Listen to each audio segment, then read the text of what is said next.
primeiro áudio que foi falando ali de um perrengue, uma dificuldade. E envolvia também final de semana. Que eu dizia que é como se eu estivesse conversando ali com uma amiga, que eu dizia, amiga, eu sei que é final de semana. Mas assim, chega o final de semana, eu quero ficar em casa, eu quero ficar deitado, eu quero ficar vendo o pessoal na rede social e julgando, falando que o mundo tá perdido. Quero ficar quieto. Exatamente. E aí foi o primeiro áudio que bombou. E a partir disso eu fui tendo exatamente, tipo, as pessoas começaram a vir. Você me define, eu me identifico, eu também passo por isso. E aí quando a gente começa a furar essa bolha, é quando eu percebo que, meu Deus, tá todo mundo no mesmo barco. Uns estão num botinho ali mais baixa renda, outros estão numa lancha, no iate.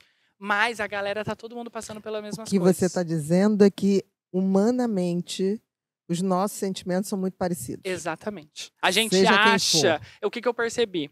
Se o meu problema naquele momento era grana, e eu olhasse uma pessoa que tem grana, a gente pensa, essa pessoa não tem problema, porque o problema que eu tenho, ela não tem. Mas às vezes ela tem um outro problema. E eu comecei a ver isso não só quando as pessoas vinham me falar, mas quando pessoas públicas começaram a me procurar e me mandar mensagem, me seguir e dizer que se identificavam.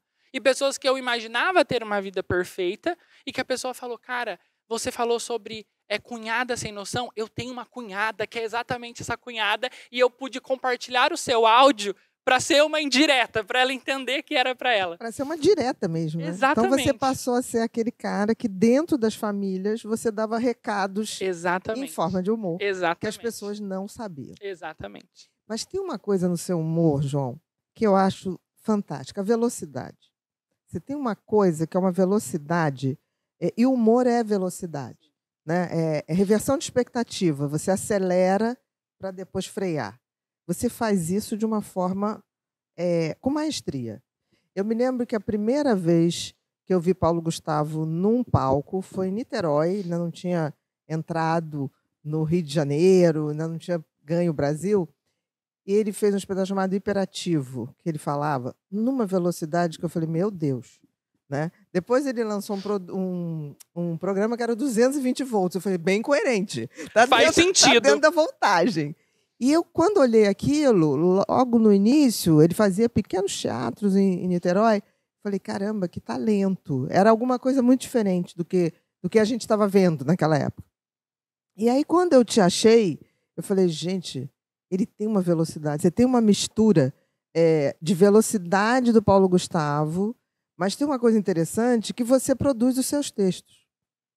Que aí você faz uma coisa que é a glória da vida, né? É você poder produzir, se roteirizar e interpretar. Sim. Isso é uma vantagem enorme. Por exemplo, Paulo Gustavo tinha um amigo que fazia os textos, né? Bem na embocadura dele, um roteirista maravilhoso.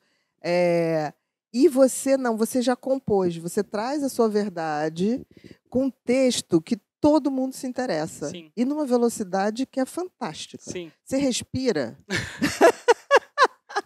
Não, e as pessoas, assim, quando começou o pessoal a me elogiar pelo texto, eu falava, que texto? Mas é texto. É um texto. Você tem que entender. Exato. Que é muito bem E roteirizado. depois que eu fui entender isso. O que era um roteiro que você faz naturalmente. Isso. E aí as pessoas falavam, eu dei uma entrevista uma vez e a mulher me perguntou, quanto tempo você demora para escrever?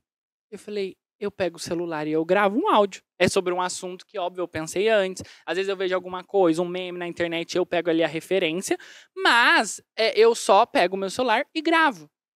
Então, assim, não é uma coisa que eu faço... Porque eu sei, né? Existem pessoas que fazem... Sim, precisam ali sim, ter... trabalham o texto, e eu falo sem assim, problema nenhum. é tão sobre coisas que realmente... Isso prova que é sobre coisas que realmente a gente vê no cotidiano, que a gente vivencia...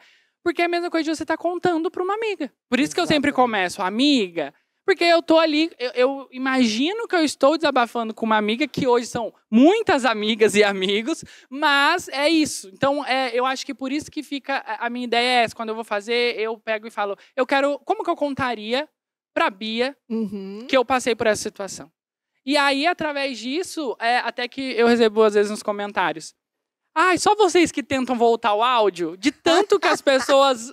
enquanto estão ouvindo, acham que estão numa conversa do WhatsApp. Exatamente. E é muito legal que, eu falo assim, você tem fases na vida, E cada fase você prioriza uma coisa. E hoje, eu tá aqui e ouvir isso de você, pra mim é muito gratificante, porque é aquele clássico, eu falo assim, todo mundo tem uma história triste. E Pra tá tudo contar. bem. Só que realmente, tipo, ninguém acreditava em mim. Eu sempre fui uma pessoa muito mal interpretada. Eu sempre falava uma coisa e as pessoas não entendiam e me interpretavam de uma forma totalmente diferente.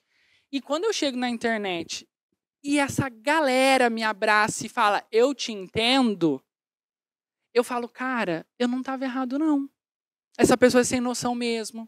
Essa atitude que a pessoa teve é uma atitude que, pelo amor de Deus... Porque você acaba fazendo uma grande crítica Isso, do comportamento social. isso, Eu acho que você, além de ser o cronista, você é um crítico. isso. E um crítico que está numa posição privilegiada, porque o humor, com humor a gente é capaz de dizer tudo, Exato. até barbaridade. Exato, Porque a pessoa não reage. exato. Muitas vezes você vai chegar para uma pessoa e falar, fulano, você é sem noção, você é ridículo, aquilo vai criar um clima Exato. insuportável.